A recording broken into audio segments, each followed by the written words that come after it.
Academy में आप सभी का स्वागत है। मैं ब्रजेश तिवारी आप लोगों को आज से भारत भूगोल पढ़ाऊंगा। भारत भूगोल पढ़ाने से पहले मैं आपको इन चीज़ों को बताने की कोशिश करूंगा कि जैसे भारत भूगोल पढ़ने से पहले आपको किन तथ्यों की जानकारी होनी चाहिए। क्या भारत में पहुंचने से पहले आपको पृथ्वी के बारे में जानना चाहिए, या भारत में पहुंचने के पहले पृथ्वी पर स्थित अनेक स्थलों या भारत की स्थिति के बारे में जानना चाहिए, या पृथ्वी की उत्पत्ति कैसे हुई और पृथ्वी पर जीव जंतु कैसे विकसित हुए, यहाँ पे महासागरों और महाद्वीपों की स्थिति कैसे आई। इन सब के बारे में जानने के लिए क्या आपको कुछ साक्ष्य मिलने चाहिए। क्या आप ये जानने की कोशिश नहीं करते कि भारत स्थित कहाँ है और भारत में किस तरह की भौगोलिक दशाएं पाई जाती है। भारत भूगोल पढ़ने से पहले हम लोग थोड़ी सी चर्चा पृथ्वी की उत्पत्ति और पृथ्वी के संदर्भ में अन्य चीजों के बारे में थोड़ा थोड़ा जानेंगे। इसके बाद ये टॉपिक आपको नेक्स्ट क्लास में मिलेगा कि जिसमें हम पृथ्वी की उत्पत्ति और विश्व के संदर्भ में वर्ल्ड मैपिंग में पढ़ाएंगे। देखिए बच्चों, कोई भी विषय हो वह एक दूसरे से कनेक्ट होता है। जैसे इतिहास है, उसका संबंध भूगोल से होता है। पॉलिटिक्स होता है, वो भी संबंध भूगोल से होता है। इकोनॉमिक्स होता है तो उसका संबंध भी भूगोल से होता है। तो भौगोलिक दशाओं के बारे में जानना आपको लिए बहुत इम्पोर्टेंट है। तो शुरू करने से पहले मैं आप लोगों को एक बार फिर से कहना चाहूँगा बच्चों, इस वीडियो को पूरा देखिए और देखने के बाद लाइक करिए, सब्सक्राइब करिए और अपने मित्रों को शेयर कीजिए, क्योंकि हम लोग छोटा सा प्रयास कर रहे हैं। बहुत लाखों लोग वीडियो बना रहे हैं और उन्होंने भी यही प्रोसेस किया है। तो प्लीज़ आप लोगों से रिक्वेस्ट है कि आप लोग वीडियो देखिए, लाइक करिए, किसी गरीब का भी भला हो जाएगा। तो आप लोग ये प्रयास कीजिए। आप लोगों से प्रार्थना है कि आप लोग लाइक करिए, सब्सक्राइब करिए। एक लाइक करने से, एक सब्सक्राइब करने से, शेयर करने से आपके मोबाइल का कुछ डिस्टर्बेंस नहीं होगा। आप प्लीज़ शेयर करिए। हम लोग क्लासेस कंटिन्यू करेंगे, भूगोल पूरा पढ़ाएंगे। इस पूरी क्लास को कंटिन्यू बने रहेंगे तो आपको पूरी जानकारी भारत के भूगोल की मिलेगी। ठीक है। देखिए बच्चों, मैं आपको ये बताना चाहूँगा, पृथ्वी जो है, पृथ्वी पूरी तरह से गोल नहीं है, अंडे के आकार की है। ठीक है। अंडा देखते हैं, अंडा मतलब वो हाइपरबोला होता है या पैराबोला कह सकते हैं। मतलब एक तरफ उठा हुआ है, एक तरफ थोड़ा सा चिपका हुआ है। पृथ्वी जो है, आपको मैं बता रहा हूं कि पृथ्वी की उत्पत्ति के लिए बहुत सारी संकल्पनाएं आई। इसमें सबसे बड़ी संकल्पना जो है वो महाविस्फोट या बिग बैंग थ्योरी है। उस थ्योरी ने कहा कि एक पुंज में विस्फोट हुआ, विस्फोट के बाद धीरे धीरे बहुत सारे उल्कापिंड बने, बहुत सारे पिंड बने। उन पिंडों को धीरे धीरे धीरे धीरे बड़े हुए और इसी के साथ ही पूरे ब्रह्मांड में अनगिनत तारे और आकाशगंगाएं बनी। तो जो हमारी पृथ्वी है वो सूर्य परिवार, सोलर फैमिली का सदस्य है पृथ्वी। और सूर्य में भी इसी तरह का विस्फोट हुआ। विस्फोट होने के बाद सूर्य से 9 ग्रह अलग हुए, जिसमें 2006 में प्लूटो को ग्रहों की श्रेणी से बाहर कर दिया गया। इसका कारण ये था कि ग्रहों के लिए एक नियम बनाया गया। वो ग्रहों का नियम बनाया गया, ये कहा गया कि सभी ग्रह सूर्य के चारों ओर वृत्ताकार कक्षा में चक्कर लगाते हैं। ठीक है। दूसरी बात, सभी की एक निश्चित कक्षाएं हैं। इनका कक्षीय वेग नियत है, केपलर ने दिया था। और इसमें प्लूटो क्या करता था, केपलर के नियमों को पालन नहीं करता था। वो कभी बृहस्पति की कक्षा में, कभी अरुण की कक्षा में, कभी वरुण की कक्षा में और कभी सटर्न शनि की कक्षा में, ऐसे चला जाता था। तो आप देखिए, मैं बता रहा हूं, अगर देखा जाए तो इस तरह से देखिए पृथ्वी की स्थिति कैसी है। सूर्य है, सूर्य सूर्य है। सूर्य के सबसे नजदीक कौन सा? बुध है। बुध के बाद शुक्र, शुक्र के बाद पृथ्वी, पृथ्वी के बाद मंगल, मंगल के बाद बृहस्पति, बृहस्पति, मंगल के बाद बृहस्पति सबसे बड़ा, फिर शनि, फिर अरुण फिर वरुण, यहां छोटा सा प्लेटो था, प्लेटो को हटा दिया गया। ठीक है, ये है आपका बुध, बुध है सबसे नजदीक है। फिर शुक्र, शुक्र है। फिर पृथ्वी, अपनी पृथ्वी है। अर्थ, अर्थ। इसके बाद है मंगल, जिसको मार्स कहते हैं, मंगल। बृहस्पति, बृहस्पति। ठीक है, फिर शनि, फिर अरुण, वरुण। ठीक है, वरुण। ये ग्रहों की स्थिति है। और सभी ग्रह सूर्य के चारों, सूर्य के चारों दीर्घ वृत्ताकार कक्षा में, दीर्घ वृत्त की तरह सूर्य के चारों ओर दीर्घ वृत्ताकार कक्षा में, दीर्घ वृत्ताकार कक्षा में देख रहे हैं ना, सभी ग्रह सूर्य के चारों ओर दीर्घ वृत्ताकार कक्षा में चक्कर लगाते हैं। ठीक है, सभी ग्रह देख रहे हैं ना, ये सभी ग्रह।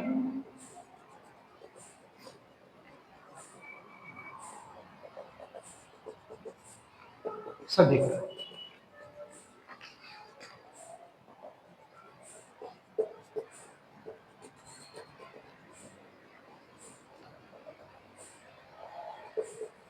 सभी ग्रह, सभी ग्रह सूर्य के चारों ओर दीर्घ वृत्ताकार कक्षा में चक्कर लगाते हैं। अब प्रश्न यहां उठता है, कितने सारे ग्रह हैं, और चर्चाएं हम अगली क्लास में करेंगे, लेकिन हम पृथ्वी पर पहुंचने की कोशिश कर रहे हैं। सभी ग्रह चक्कर लगा रहे हैं, लेकिन सभी ग्रहों पर जीवन नहीं है। जीवन सिर्फ पृथ्वी पर है।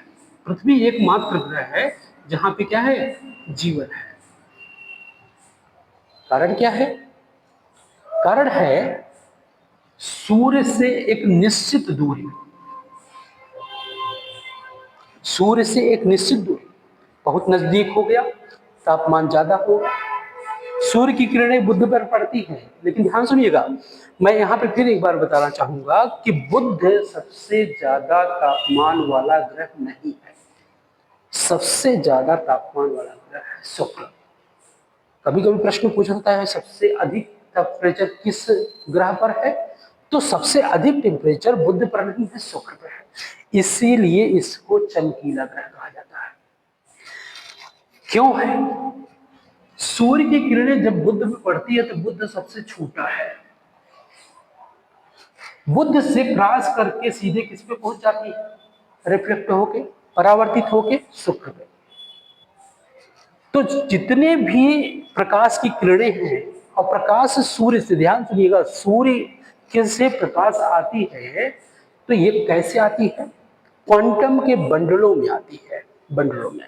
ठीक है, मतलब ये क्या है, एक तरह का जैसे सभी एनर्जी का बंडल है जो बंडल के रूप में आती है, और 3 लाख किलोमीटर पर सेकंड की स्पीड से आता है। पृथ्वी पर 8 मिनट कुछ सेकंड तक पहुंचता है। तो इसलिए शुक्र सबसे अधिक टेम्परेचर वाला हो जाता है। अब यहाँ जीवन की संभावना तो कर ही नहीं सकते आप। ठीक है, जैसे जैसे दूरी बढ़ेगी तापमान कम होगा, तापमान बहुत ज्यादा कम हो जाएगा अगर, तब भी जीवन संभव नहीं होगा। दूसरी बात, स्थिरता। पृथ्वी क्या है, ने अपने वायुमंडल को स्थिर कर लिया। पृथ्वी के वायुमंडल स्थिर हुआ है क्योंकि इसका वेग उतना ज्यादा नहीं है, इसका पलायन वेग उतना ज्यादा नहीं है जितना अन्य ग्रहों का है। अब जैसे मान लीजिए सिंपल सी बात करें कि अगर चंद्रमा पर आप जाएंगे, जैसे चंद्रमा पर जाने वाला पहला व्यक्ति नील आर्मस्ट्रांग था, वो जब गया चंद्रमा पे तो पहली बार उसने क्या, वो कूद गया, जंप किया। जंप करने के बाद वो उतनी ऊपर चला गया कि उसको फिर से यान के द्वारा ले आया गया, क्योंकि वहां पे पलायन वेग बहुत कम है। कोई भी वस्तु तेजी से आप फेंक देंगे या ऐसे रख देंगे, पेन को रख देंगे, पेन वहीं स्थिर रहेगा। स्थिति वहां पे ये है कि पलायन वेग ज्यादा है, इसलिए वायुमंडल वहां पे नहीं रह सकता। तो पलायन वेग पर निर्भर करता है वायुमंडल स्थिर रहेगा कि नहीं रहेगा। क्लियर? अब देखिए, इसमें पृथ्वी पर जीवन संभव हुआ, वायुमंडल स्थिर हुआ, वायुमंडल मतलब पृथ्वी सूर्य से अलग हुई, पृथ्वी सूर्य से अलग हुई तो सूर्य क्या है? सूर्य एक आग का गोला है। ऐसे सिंपली बात करें, आग का गोला है। लेकिन सूर्य में क्या होता है? हाइड्रोजन के 4 नाभिक, हाइड्रोजन के कितने नाभिक? 4 नाभिक मिलके एक हीलियम नाभिक बनाते हैं। क्या बनाते हैं? हीलियम नाभिक। ठीक है, जिसको हम विज्ञान की भाषा में नाभिकीय संलयन कहते हैं। नाभिकीय संलयन, इस प्रक्रिया को कहते हैं, हाइड्रोजन बम बनाने की जो प्रक्रिया होती है वही प्रक्रिया सूर्य पर चलती है। सूर्य की प्रक्रिया जब हाइड्रोजन बम बनाने की चलती है तो उसमें अपार ऊर्जा निःसृत होती है, निकलती है।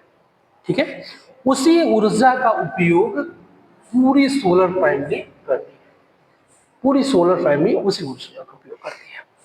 अच्छा, पृथ्वी की दूसरी कंडीशन क्या है? पृथ्वी न अधिक गर्म होती है न अधिक ठंडी। मतलब ये क्या करती है? जितना ऊर्जा लेती है सूर्य से, जितनी लाइट ऊर्जा लेती है, वह उतनी लाइट ऊर्जा क्या करती है?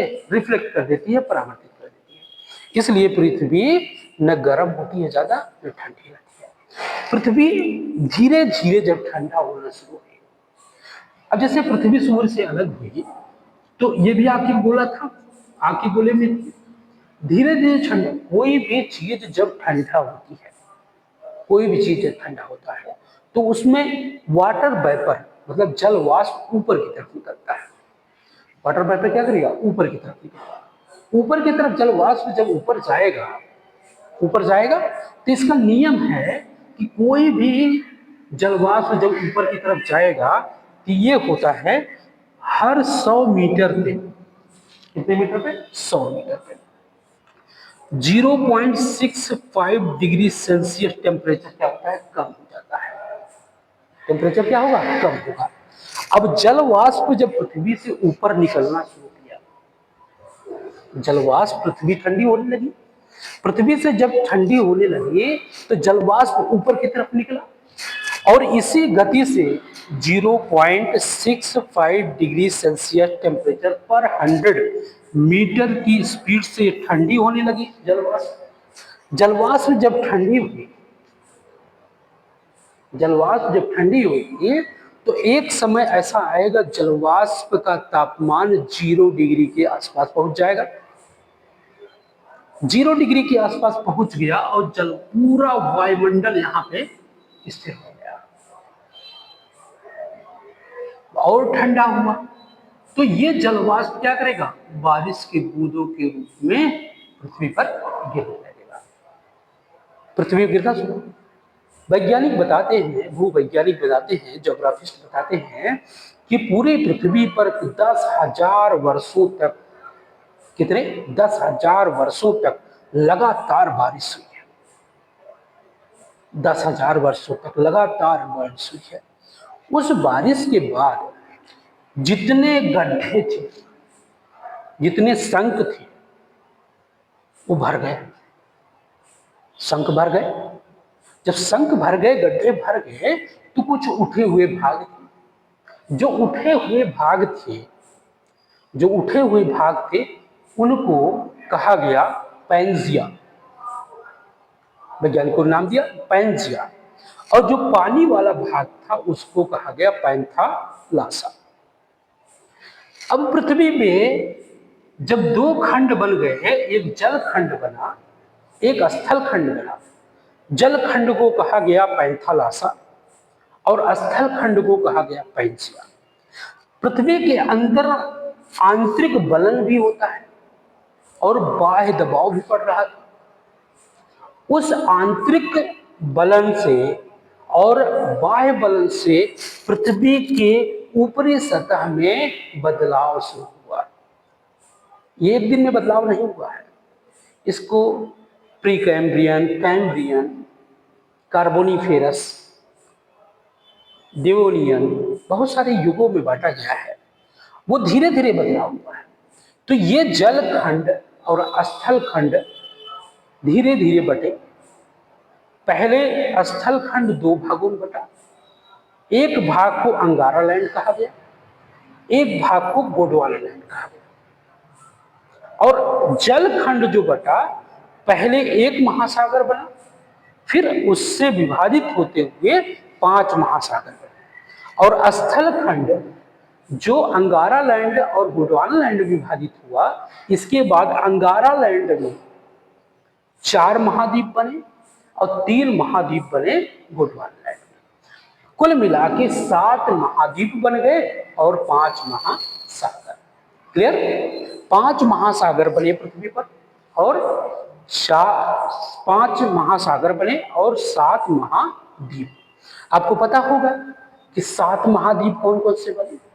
7 महाद्वीप में सबसे बड़ा कौन सा है? एशिया महाद्वीप। कौन सा महाद्वीप है? एशिया महाद्वीप, जिसमें भारत स्थित है। ठीक है। दूसरा अफ्रीका महाद्वीप, दूसरा सबसे बड़ा महाद्वीप अफ्रीका है। फिर उत्तरी अमेरिका, फिर दक्षिणी अमेरिका, ठीक है, फिर अंटार्कटिका, फिर जो है यूरोप, और सबसे छोटा महाद्वीप कौन है? ऑस्ट्रेलिया। इतने महाद्वीप बने, कुल 7 महाद्वीप बने, 5 महासागर बने। 5 महासागरों में सबसे बड़ा महासागर प्रशांत महासागर, प्रशांत महासागर, फिर अटलांटिक महासागर, ठीक है, फिर आर्कटिक महासागर, हिंद महासागर, अंटार्कटिक महासागर। 5 महासागर बने। इन महासागरों में बच्चों हम बता रहे हैं कि अब देखिए, मैंने अभी जो चर्चा किया, आप पृथ्वी की उत्पत्ति, पृथ्वी पर हम पहुंच रहे हैं और पृथ्वी पे हमारा उद्देश्य क्या है? भारत भूगोल पढ़ाना। तो अभी जो है हम पृथ्वी पर पहुंच रहे हैं। तो पृथ्वी पर जो स्थिति है उसमें कालांतर में कुछ परिवर्तन किए गए। ठीक है, कुछ परिवर्तन ये किए गए, भूवैज्ञानिकों ने पृथ्वी को समझने के लिए कुछ काल्पनिक रेखाएं खींची। ठीक है, कुछ काल्पनिक रेखाएं खींची और उन काल्पनिक रेखाओं में जिनको क्षैतिज रेखाएं जो थी उनको अक्षांश रेखाएं कहा गया, और जो ऊर्ध्वाधर रेखाएं खींची उसको दिशांतर रेखा कहा। ठीक है, तो जैसे क्षैतिज रेखाएं हैं, तो क्षैतिज रेखाएं, तो उनको देखिए हम लोग बात करते हैं। देखिए, जैसे पृथ्वी को क्या किया उन्होंने, ऐसे पृथ्वी को ऐसी रेखाओं से बांट दिया। जो ऐसी रेखाएं खींची गई, मतलब पृथ्वी के काल्पनिक रेखाओं से बांट दिया गया, काल्पनिक रेखाओं, ठीक है, ऐसी काल्पनिक रेखाओं में बांट दिया गया। इन काल्पनिक रेखाओं को, काल्पनिक रेखा मतलब समझ रहे हैं, पृथ्वी पर नहीं खींच ले गए थे, पृथ्वी के ग्लोब पर खींचा, पृथ्वी के बारे में समझा, पृथ्वी क्या है, कैसी है, इसकी पूरी वृत्त कितना है, कितना रेडियस है। अगर वैसे देखा जाए तो पृथ्वी की स्थिति देखिए कैसी है। पृथ्वी ये है, पृथ्वी के ऊपर के लेयर को क्या बोलते हैं? क्रस्ट बोलते हैं। क्या बोलते हैं? क्रस्ट। क्रस्ट बोले या तो भूपर्पटी बोले, भूपर्पटी, भूपर्पटी कहते हैं। जिस स्थल पे आप हैं उसको कहते हैं भूपर्पटी। यहां से लगभग 2900, कितना? 2900 किलोमीटर नीचे एक दूसरी लेयर है, ठीक है, उसको कहते हैं मेंटल। क्या बोलते हैं? मेंटल। ठीक है, मेंटल को कहते हैं मध्य सीमा। ठीक है, इसके बाद नीचे होता है क्रोड या कोर बोल सकते हैं, कोर या कोर। ठीक है, पृथ्वी के अंदर इतना दूर तक, मतलब ये पूरी कितनी हो गई टोटल? टोटल है 6400 किलोमीटर। पृथ्वी के अंदर कोर तक पहुंचते के लिए 6400 किलोमीटर, मतलब पृथ्वी का रेडियस कितना है? 6400 किलोमीटर। और पूरे इसका जो है उसकी, इसका व्यास कितना है? 64 दूनी कितना हो गया? 64 दूनी 128, 128 मतलब 12,800 किलोमीटर का पूरा इसका व्यास हो गया। बिल्कुल बीचों बीच 6400 किलोमीटर। ऐसी कल्पना है। कल्पना का आधार क्या है? जो रेडियो तरंगे होती हैं, भूकंप तरंगे पीएस और टर्सरी भूगर्भिक तरंगे, इन तरंगों को आधार पर यह निर्धारित किया गया। दूसरी बात, जैसे जैसे पृथ्वी के अंदर जाएंगे तापमान बढ़ता चला जाएगा, तापमान बढ़ेगा, पृथ्वी के अंदर तापमान बढ़ता चला जाता है। और पृथ्वी के अंदर जैसे जैसे तापमान बढ़ेगा वैसे वैसे जो चट्टानें होंगी यहाँ पे, वो चट्टानें किस रूप में बदल जाएंगी? लिक्विड के रूप में बदल जाएंगे। किसके रूप में? लिक्विड के रूप में बदल जाएंगे, ठीक है ना, लिक्विड के रूप में बदल जाएंगे। क्लियर? इन चट्टानों के ऊपर, इस सीमा के ऊपर एक सीमा है, इसको कहते हैं एथनोस्फीयर। कौन सा? एथनोस्फीयर। एथनोस्फीयर लेयर के ऊपर कुछ प्लेटें हैं। क्या है? प्लेट है, ठीक है। और इन प्लेटों के मूवमेंट से, प्लेटों के घूमने से, प्लेट देखिए, कोई भी प्लेट होगी अगर पानी के ऊपर तैर रही है, कोई भी वस्तु रंगी तैरती रहेगी, तो मान लीजिए दो प्लेट है ऐसे, प्लेट मतलब चट्टानों की एक सतही प्रक्रिया होती है, जो चट्टानें होती हैं, वो चट्टानें या तो तीन कंडीशन पैदा करेंगी। एक कंडीशन ये पैदा करेगी, या तो चट्टानें इसके अंदर घुसने की कोशिश करेंगी, मतलब ये चट्टान ये है, ये प्लेट है, ये दूसरी प्लेट है, या तो बी प्लेट ए के अंदर जाए,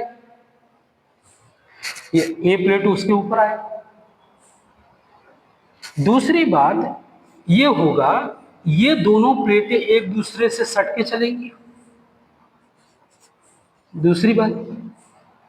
तीसरी बात, ये दोनों प्लेटें एक दूसरे से दूर भागेगी। क्या भागेंगी? दूर। क्लियर? बी प्लेट जो है ए प्लेट से दूर भागेगी, ए प्लेट बी प्लेट से दूर भागेगी। अब सोचिए नीचे क्या है? चट्टाने आग के गोले के रूप में है, लिक्विड फॉर्म में है, जिनका तापमान बहुत ज्यादा है, मतलब सूर्य के तापमान के बराबर है। तो ये जो टेम्परेचर, ये जो चट्टाने हैं जो गर्म हैं, वो क्या करेंगी? जब ये दूर जाएंगे तो बाहर निकलने की कोशिश करेंगे। जब ये चट्टाने बाहर निकलने की कोशिश करेंगी तो या तो ये इस परपटी को तोड़ के बाहर निकल जाएंगे, या तो इसी परपटी के बीच में स्थित चट्टानों के बीच में घुस जाएंगे और अलग अलग आकृतियां बनाएंगी, जैसे लाइकोलिथ, बैथोलिथ, फाइकोलिथ, बहुत सारे नामकरण दिए गए हैं। दूसरी बात, अगर ये एक दूसरे से सट के चल रही है, अगर ये दूसरे से सट के चल रही है, तब पृथ्वी के ऊपर कुछ हलचल उत्पन्न होगा।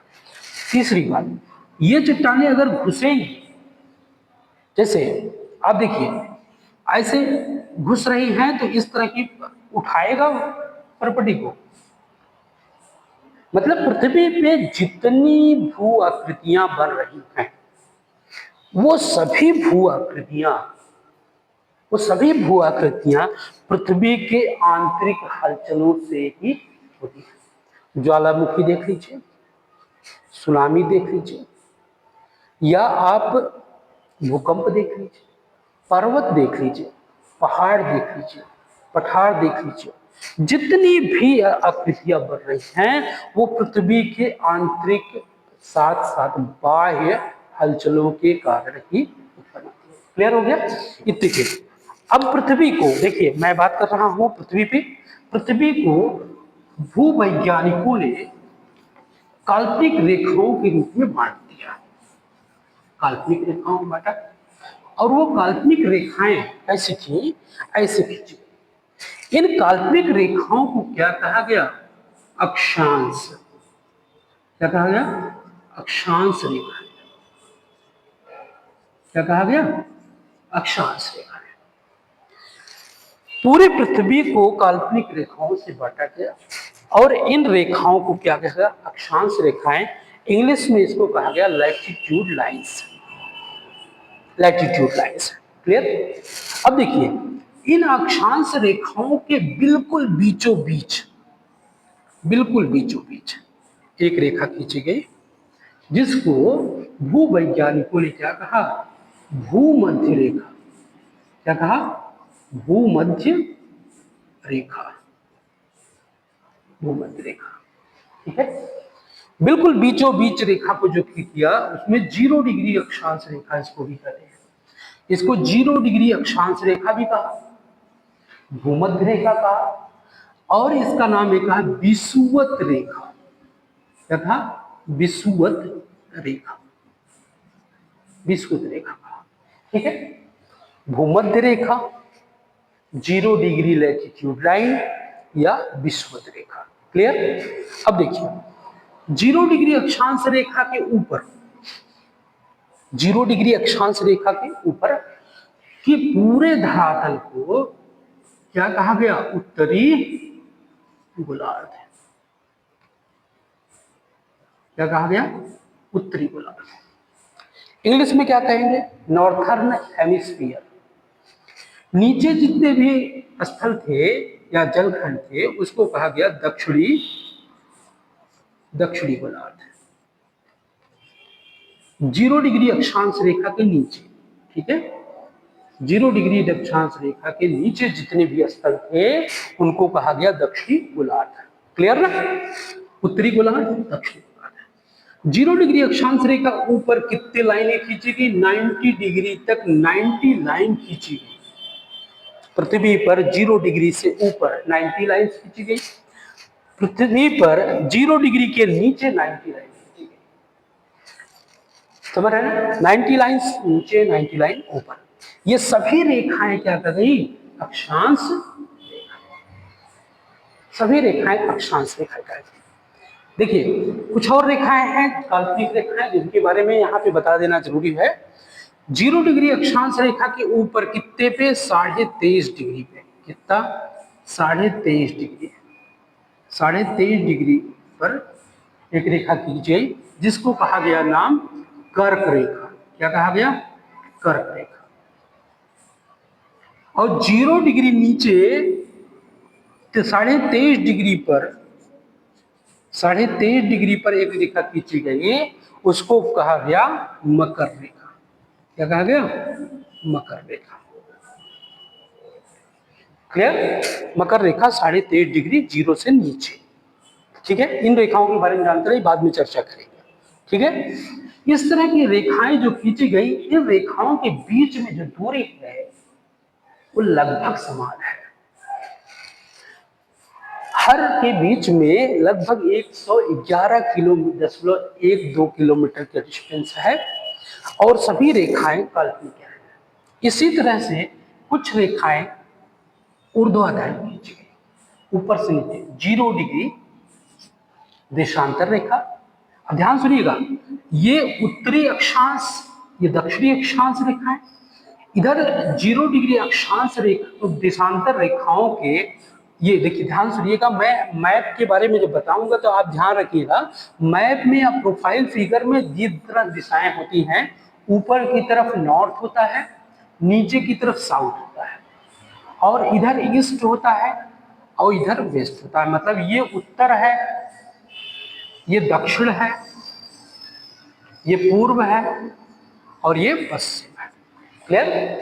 ऊपर की तरफ जाएगा तो उत्तर, नीचे दक्षिण, और दाहिनी तरफ जाएगा तो पूर्व, और बाईं तरफ जाएगा पश्चिम। तो 0 डिग्री देशांतर रेखाएं के इधर पूर्व, 0 डिग्री देशांतर रेखाओं के इस तरफ पश्चिम, ये पश्चिम का हिस्सा बनेगा, ये पूर्व का हिस्सा। और 0 डिग्री अक्षांश रेखा के ऊपर उत्तर, और 0 डिग्री अक्षांश रेखा के नीचे दक्षिण बनेगा। ये जो मिलन बिंदु है जो आपको दिख रहा है, ये जानते हैं, ये प्रश्न पूछा गया है कई बार परीक्षाओं में कि देशांतर रेखाएं और अक्षांश रेखाएं कहाँ मिलती हैं। कई परीक्षाओं में पूछा गया है, ये मिलती है अटलांटिक महासागर में। अटलांटिक महासागर में ये रेखाएं मिलती हैं। क्लियर? अब देखिए, इसी तरह से जो देशांतर रेखाएं खींची गई हैं, इस तरह से खींची गई है, ऐसे ये पूरी पृथ्वी पर खींची गई है ग्लोब के रूप में। ठीक है, पूरे ग्लोब पे खींची गई है, इस तरह से रेखाएं। और इन रेखाओं में देख रहे हैं कि बीच में, इनके बीच में दूरी ज्यादा है, और लास्ट में क्या है? 0 हो जाता है। मतलब यहाँ पहुंचते थे इनके बीच। अब कितनी रेखाएं खींचेंगे? पूरी गोला ले लीजिए, गोले के चारों तरफ खींचते जाइए, 360 रेखाएं खींची जाएंगी। 360 डिग्री का कोण बनेगा। मतलब दोनों तरफ, ये तो एक तरफ हमने खींचा है, इसके दोनों तरफ गोला है, गोले के चारों तरफ खींचेंगे तो मतलब गोले के इस तरफ भी खींचे, इस तरफ खींचे तो 360 रेखाएं खींची। आपने देखा होगा कोई भी बिंदु होता है, बिंदु के चारों तरफ अगर कोणों का अंश दिया जाए तो 90 डिग्री यहाँ पे, 90 डिग्री यहाँ पे, 90 डिग्री यहाँ पे, 90 डिग्री यहाँ पे, तो कितनी बन जाती है? 360। तो चारों तरफ कोणों का अगर देखा जाए, चारों तरफ खींची जाए तो कितनी बन जाएगी? 360। ठीक है, 360 रेखाएं खींचे। अब 0 डिग्री अक्ष देशांतर रेखा के इधर पूरब इधर पश्चिम। क्लियर? अब इसी में देखिए 0 डिग्री अक्षांश की रेखा के ऊपर 1 degree, 2 degree, 3 degree, 4 degree, 5 degree, 90 degree. 0 degree अक्षांश रेखा के नीचे 1 degree, 2 degree, 3 degree, 4 degree, 5 degree, 90 degree. इस तरह से देखेंगे 0 डिग्री देशांतर रेखा के इस तरफ 180, इस तरफ 180। ध्यान दीजिएगा, मैं बता रहा हूं कि इस तरफ 180 जाएंगी, इस तरफ 180 जाएंगी। इस तरह से रेखाओं के माध्यम से किसी भी स्थान का हम स्पष्ट लोकेशन प्राप्त कर सकते हैं। अब इस पृथ्वी पर भारत कहाँ स्थित है? इस पृथ्वी पर भारत स्थित है कहां पे? कहीं 0 डिग्री के ऊपर 8 डिग्री होगा। कितना होगा? 8 डिग्री 4 मिनट उत्तरी अक्षांश से 37 डिग्री 6 मिनट। 8 डिग्री से लेके 37 डिग्री 6 मिनट के बीच में उत्तरी अक्षांश। इधर 68 डिग्री 7 मिनट से लेके 97 डिग्री 25 मिनट के बीच। मतलब पृथ्वी के बीच में भारत कहाँ स्थित है? 8 डिग्री 4 मिनट और 37 डिग्री 6 मिनट के बीच में उत्तरी अक्षांश। 68 डिग्री 4 मिनट से लेके 57 डिग्री 25 मिनट के बीच में स्थित है भारत। और आज हम लोग क्या पढ़ेंगे? भारत। समझ में आ रहा है? भारत कहाँ स्थित है? तो आप कहेंगे भारत पृथ्वी पर उत्तरी गोलार्ध में स्थित है। भारत कहाँ स्थित है? भारत एशिया में स्थित है। भारत की एक्चुअल पोजीशन क्या है? 8 डिग्री 4 मिनट से 37 डिग्री 6 मिनट और 68 डिग्री 4 मिनट से 97 डिग्री, 68 डिग्री 7 मिनट से 57 डिग्री 25 मिनट।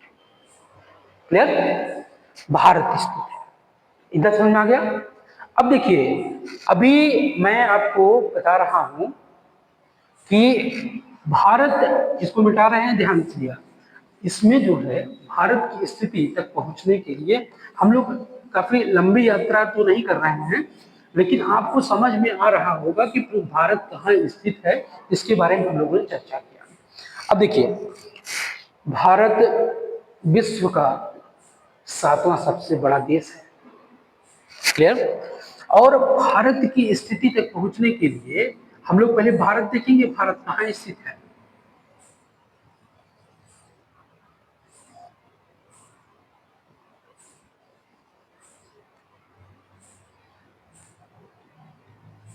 भारत की स्थिति देख रहे हैं ना, ये देखिए, ये इस तरफ है अरब सागर,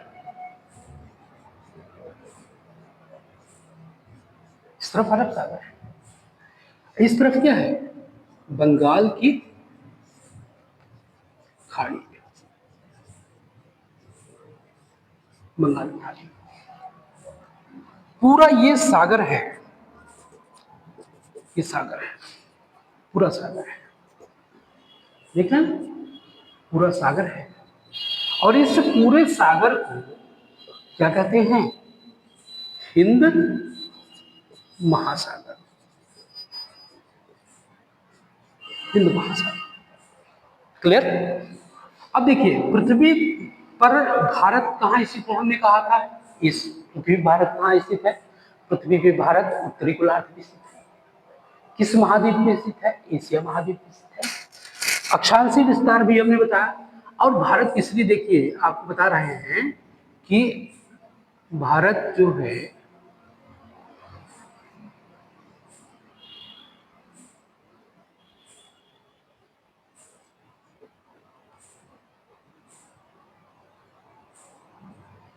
भारत का देखिए, ये पूरी तरह से नहीं बन पाया, ध्यान सुनिएगा, पहले सिर्फ एक लोकेशन समझिए।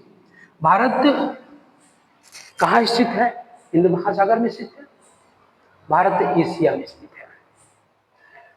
भारत उत्तरी गोलार्ध पर स्थित है। और भारत की स्थिति क्या है? भारत के पास एक महासागर है जिसका नाम है हिंद महासागर, और हिंदुस्तान के नाम पर हिंद महासागर का नाम रखा गया है। ये बहुत बड़ी बात है, मैं इसे अभी चर्चा करूंगा बाद में। हिंद महासागर का नाम हिंदुस्तान के नाम पे क्यों रखा गया। देखिए, भारत की स्थिति क्या है? भारत की जो दक्षिणी बिंदु है वो है 8 डिग्री 4 मिनट, ठीक है ये।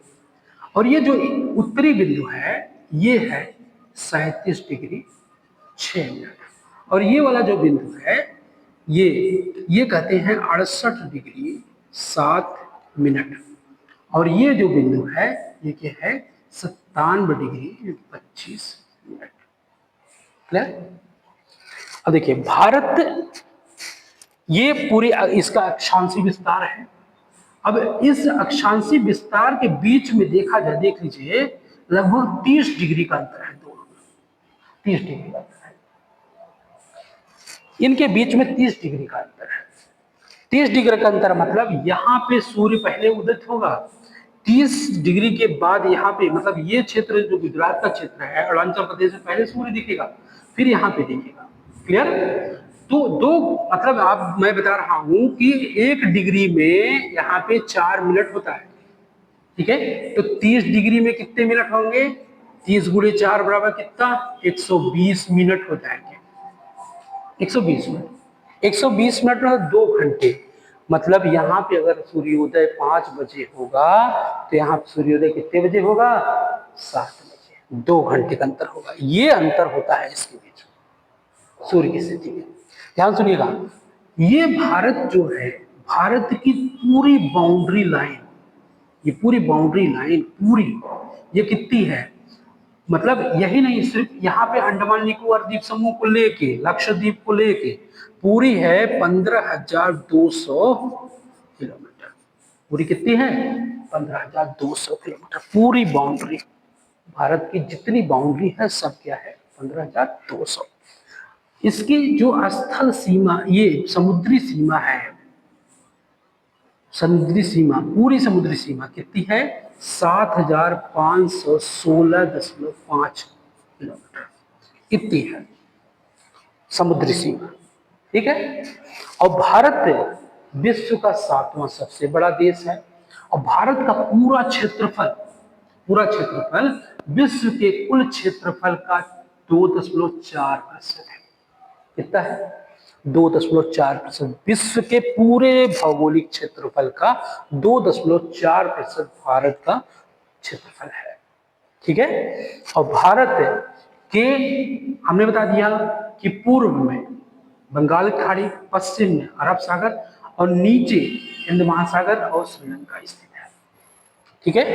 अब देखिए बच्चों, यहाँ पे पाकिस्तान, ये है पाकिस्तान, इसका पड़ोसी देश, और ये है अफगानिस्तान, और ये बड़ा सा लंबा सा कौन है?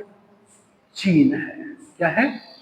चीन, ठीक है? और यहाँ तिब्बत था जिसपे कब्जा कर लिया, ये आपका नेपाल है। देखिए, चीन बहुत खतरनाक आदमी है, और वो तो तिब्बत पे कब्जा कर लिया, अभी अरुणाचल प्रदेश को भी अपना बता रहा है। ये नेपाल है, और ये वाला जो हिस्सा आपको बच्चों दिख रहा है ये है भूटान। क्या है? भूटान। और यहाँ पे है म्यांमार, और ये वाला हिस्सा जो दिख रहा है आपको ये है बंगला, अभी वहां बहुत खतरनाक स्थिति हो रही है, बांग्लादेश है, ठीक है? भारत के पड़ोसी देशों की बात करें, देखिए यहाँ पे प्रश्न ये उठता है, भारतीय उपमहाद्वीप में कौन कौन से देश सम्मिलित हैं? तो पाकिस्तान, अफगानिस्तान, नेपाल, भूटान, बांग्लादेश, ठीक है? भारत के पड़ोसी देश कौन कौन से हैं? पाकिस्तान, अफगानिस्तान, चीन, नेपाल, भूटान, म्यांमार, बांग्लादेश, श्रीलंका और एक तो यहाँ पे देश है छोटा सा, अभी बीच में जो है उसका प्रधानमंत्री आया था भारत में, तो उसका नाम है मालदीव। मालदीव, ठीक है, बहुत उधर रहा था, शांत हो गया है। अब देखिए ये श्रीलंका है। अभी जो है अभी की क्लास हम लोग यहाँ पे ही रखेंगे, क्योंकि ज्यादा लोड हो जाएगा तो फिर आपको समझ नहीं आएगा। अगली क्लास में हम लोग भारत के पड़ोसी राज्य, उसकी आसपास के सीमावर्ती क्षेत्रों के बारे में चर्चा करेंगे। ये क्लियर हो गया, भारत के पड़ोसी राज्य, भारत की बाहरी आवरण, फिर आगे हम लोग अगली क्लास में चर्चा करेंगे। इसके पहले मतलब अगली क्लास में पहुंचने से पहले मैं एक बार फिर से आप लोगों से हाथ जोड़ के विनम्र निवेदन कर रहा हूँ कि आप प्लीज लाइक करिए, सब्सक्राइब करिए और शेयर करिए, जिससे हमारा भी उद्धार हो जाए और आपका भी उद्धार हो। जय हिंद, जय भारत।